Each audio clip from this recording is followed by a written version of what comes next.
Pemberontakan G30 SPKI adalah salah satu peristiwa kelam bangsa Indonesia pada masa-masa awal setelah kemerdekaan.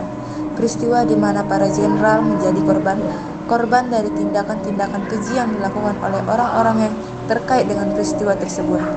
Awal kejadian sebelum G30 SPKI meletus, ada beberapa konflik antara anggota PKI dan juga anggota darat.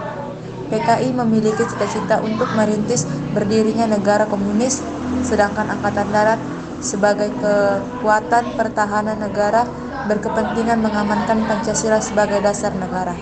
Pada awal tahun 1965, Soekarno selaku Presiden Indonesia jatuh sakit. Kondisi Soekarno yang kritis dimanfaatkan oleh D.N.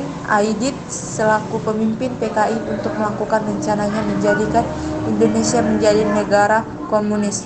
Isu-isu mengenai Dewan Jenderal terus dihembuskan. Mereka mendesak Soekarno untuk membungkam lawan-lawan mereka.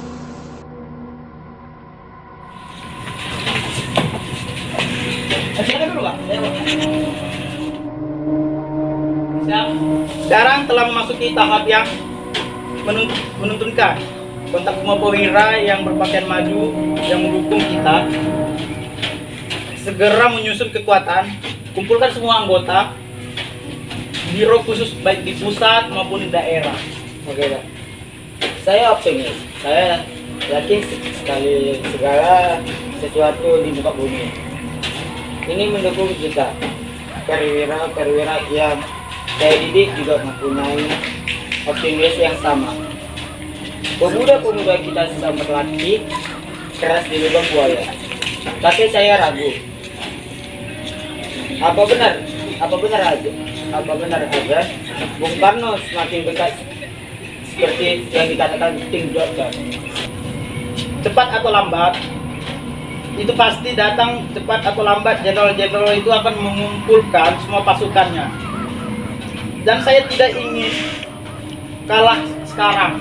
Pas sekarang hubungi kawan-kawan rumah siap, oke?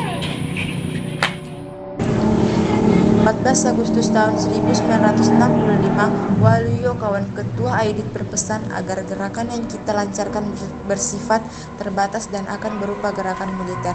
Kedua sasaran utama gerakan adalah para jenderal. Ketiga gerakan ini harus menguasai instalasi vital seperti Telkom, RRI, dan lain sebagainya. Untuk pemimpin gerakan kita sepakat mengajukan 3 nama calon yang terdiri dari perwira berpikiran maju, yaitu Letnan Kolonel Untung, Kolonel Latif, dan Major Suryono. Pada tanggal 28 Agustus 1965, PKI melakukan sidang Polilbiro yang hasilnya mengenai PKI melakukan operasi militer, pembagian kerja, revolusi, pengelompokan kedar-kedar untuk dikirimkan ke daerah, penentuan tenaga cadang 2.000 orang, termasuk yang dilatih di lubang buaya. Pada tanggal 21, 23, 26, dan 27 September, PKI melakukan pertemuan. Mereka melakukan beberapa pembahasan mengenai susunan rencana Syam, antara lain para jenderal yang menjadi sasaran adalah Letjen Ahmad Yani, Maijen MT Haryono, Maijen R Suprapto, Maijen S Parman, Brigijen Sutoyo Siswomihorjo, Brigijen Danal Ifak Panjaitan, Letu Pierre Tendan. Operasi akan dibagi menjadi 3 komando. Komando penculikan dan penyergapan dinamakan pasukan Pasopati, akan dipimpin oleh Letnan Aidul Arif yang tugasnya mengambil para jenderal hidup atau mati. Komando penguasaan kota diberi nama pasukan Bima Sakti yang dipimpin oleh Kapten Suradi, sedangkan Komando Kopassus akan dipimpin oleh Mayor Udara Gatot Sukrisno, dan pasukan ini dinamakan pasukan Gatot Kaco. Pasukan dengan sasaran Jenderal Nasution dipimpin oleh Raja Pedut. Siap. Pasukan dengan sasaran Jenderal Ahmad Yani dipimpin oleh Letu Mukijat. Siap. pasukan yang menculik Jenderal Soeharto dipimpin oleh Sulaiman. Siap. Jenderal Haryono dipimpin oleh Serjen Bungkus. Siap. Untuk sasaran Jenderal S. Parman dipimpin oleh Serjen Satar. Siap. Untuk sasaran Brigjen Panjaitan dipimpin oleh Serjen Sukarjo. Siap. Untuk pasukan yang harus menculik Brigjen Sutoyo dipimpin oleh Suerono. Siap. Pada tanggal 30 September 1965, di markas PKI yang terletak di daerah dekat Lubang Buaya, para pasukan PKI bersiap-siap untuk melancarkan aksinya. Penculikan 7 jenderal dimulai pada pukul 4 dini hari. Pada tanggal 1 Oktober 1965, dini hari, pasukan penculikan 7 jenderal dilakukan secara serentak dengan membagi 7 pasukan yang dikerahkan ke kediaman ke-7 para jenderal. Mereka harus membawa para jenderal ke markas PKI di Lubang Buaya dalam keadaan hidup atau mati.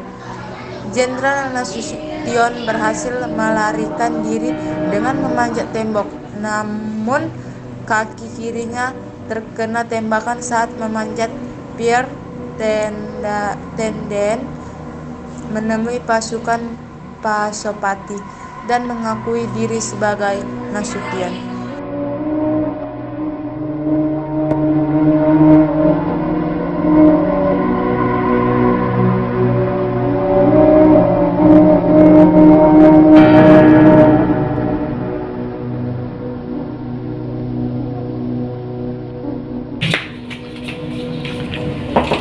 Permisi.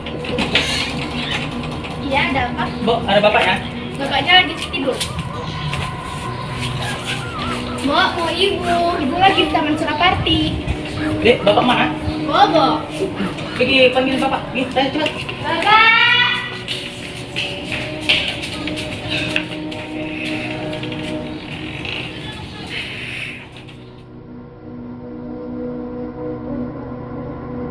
Bapak dipanggil Pak Presiden sekarang juga. Sekarang? Ya Pak, tidak ada waktu lagi. Saya mandi dulu. Baiknya Bapak bersenang. Bapak belakang aja dulu. Setidaknya saya ganti berpakaian. Bapak usaha bergantian. Kau tahu apa? Kata keras sekali kamu. Kagak ditembak. Ayo cari dia.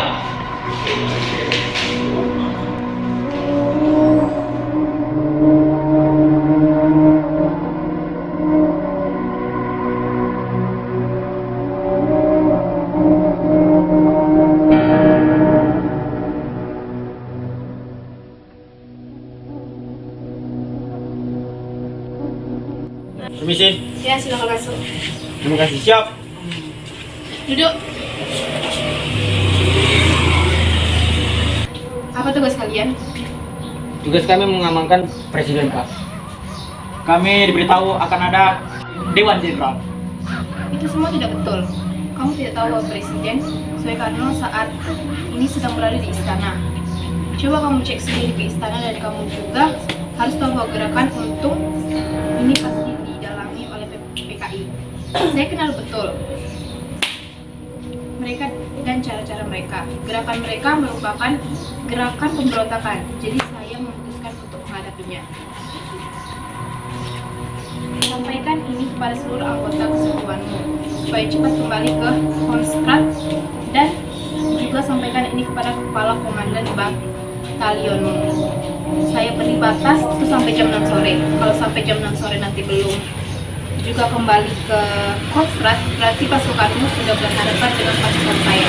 Lalu Soeharto pun mengadakan rapat staf, pertama di markas TNI. Soeharto menyatakan untung sama sekali tidak benar bahwa gerakannya untuk katanya mereka mendalih tindak dengan menculik tokoh penting, padahal Soekarno saat ini tidak berada di istana dan apa yang disebut Dewan Jenderal tersebut tidak ada.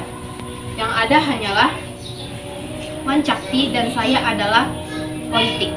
Jadi sama sekali tidak benar apa yang dikatakan untung, dan menurut saya gerakan ini bukan hanya untuk menculik para jenderal tetapi juga gerakan untuk merebut negara secara paksa dan pasti didalangi PKI. Jadi, saya akan menghadapi mereka daripada kita mati sia-sia. Soeharto menelpon semua Panglima. Apa Panglima sudah mengetahui terhadap tokoh-tokoh pimpinan angkatan darat mereka telah diculik oleh gerakan yang dipimpin oleh Untung? Saya memberitahu bahwa saya telah mengambil komando dan mengambil pimpinan agar tidak terjadi kekosongan kekuasaan dan jangan sampai ada gerakan tanpa sepengetahuan Panglima. Presiden Republik Indonesia, Panglima Tertinggi Angkatan Perang, menetapkan pembubaran konstitusi, menetapkan Undang-Undang Dasar 1945 berlaku bagi segenap bangsa Indonesia dan seluruh tumpah darah Indonesia. Terhitung dari tanggal penetapan dekret ini dan tidak berkunjung lagi Undang-Undang Dasar sementara. Pembentukan Majelis Permusyawaratan Rakyat sementara yang terdiri atas anggota-anggota Dewan dan Perwakilan Rakyat, ditambah dengan putusan-putusan dari daerah dan golongan-golongan serta pembentukan Dewan Pertimbangan Agung sementara akan diselenggarakan dalam waktu yang sesingkat-singkatnya. Ditetapkan di Jakarta pada tanggal 5 Juli 1959 atas nama rakyat Indonesia, Presiden Republik Indonesia, Panglima Tertinggi Angkatan Perang, Soekarno.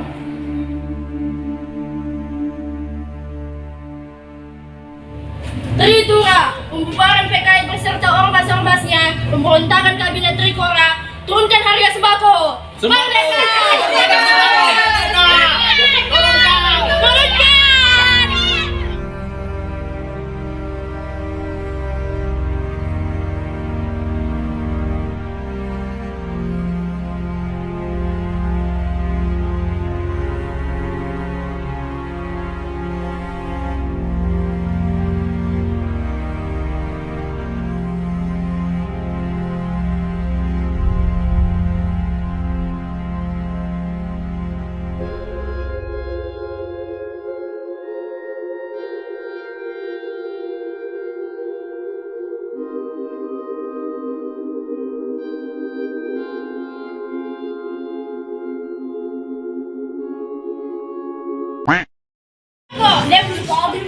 Lanjutkan secara kita diterima. Ayo, cek dia.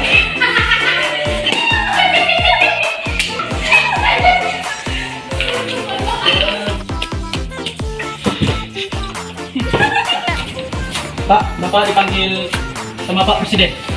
Segera cepat. Bapak tidak usah berpakaian. Kata apa? Apa? Biar ditembak.